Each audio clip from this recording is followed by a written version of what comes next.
आता उघडपणे समोर आलेले आहेत आणि त्याच्यामध्येच ज्या पद्धतीनं ही क्रूरता गाठली गेली ते सगळं दिसून येत आहे. काय सांगाल एकूणच? गेले जवळजवळ 80 दिवस आम्ही महाराष्ट्रातला हे सांगतो आणि मी माझ्या भाषण तुम्ही काढून बघा. ह्या फोटोंचं सगळं वर्णन माझ्या भाषणात आहे, पहिल्याच भाषणात, ज्याच्यात मी सांगितलं होतं की तो अंतिम घटका जेव्हा मोजत होता संतोष, तेव्हा ही हरामी, ही नालायक नराधम जल्लाद त्याच्यावरती लघुशंका करत होते. तेव्हा लोकांनी आमची टिंगलटवाळी केली. आज काय आलंय समोर? म्हणजे इतकं क्रौर्य माणसाच्या अंगात येतं कुठनं?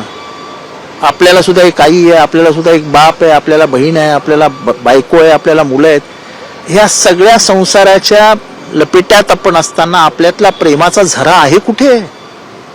आपलं हृदय कुठे हरवलंय? म्हणजे हे सगळं बघताना महाराष्ट्रातले 90% जनता ही भयचकित झाली असतील आणि ह्याच्यातनं credibility of a politician comes to zero. कारण का आम्ही केलेल्या गुन्ह्याला आश्रय मिळणारे आशीर्वाद आहे, त्यामुळे मला काहीच होणार नाही ही जेव्हा भीती संपते तेव्हा हे सुरू होतं. माणसाच्या मनात एक भीती असते की मला कोणतरी प्रश्न विचारेल, मला ह्याची उत्तरं द्यायची आहेत, मला याची उत्तरच द्यायची नाही, मला शाबासकी मिळणार आहे. हे जेव्हा त्यांच्या ध्यानी मनी स्वप्नी असतात तेव्हा त्यांच्याकडनं हे प्रकार घडतात.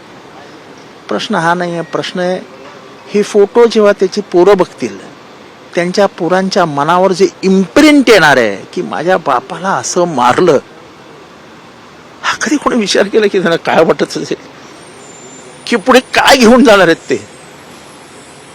एका वयाला एखादी गोष्ट घडली म्हणजे अजूनही अपघात बघितल्यानंतर 4 दिवस आपल्या डोळ्यासमोर तो अपघाताचं चित्र जातच नाही.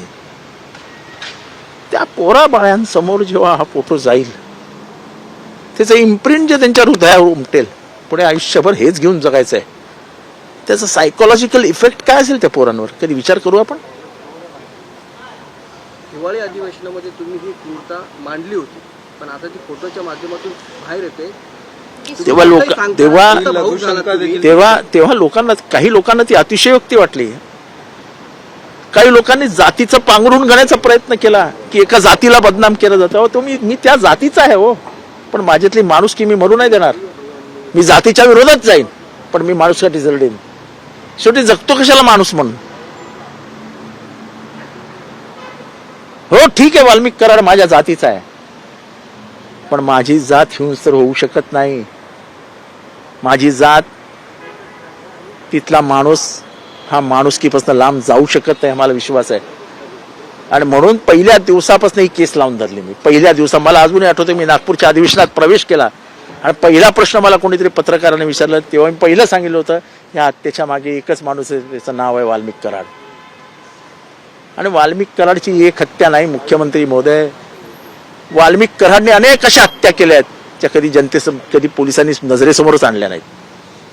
आज महादेव मुंडेची बायको बसली आहे, त्या महादेव मुंडेच्या बाजूला 2 लहान पोरं आहेत. आम्ही त्यांच्या घरी गेलो, मी आणि सुप्रियाताई.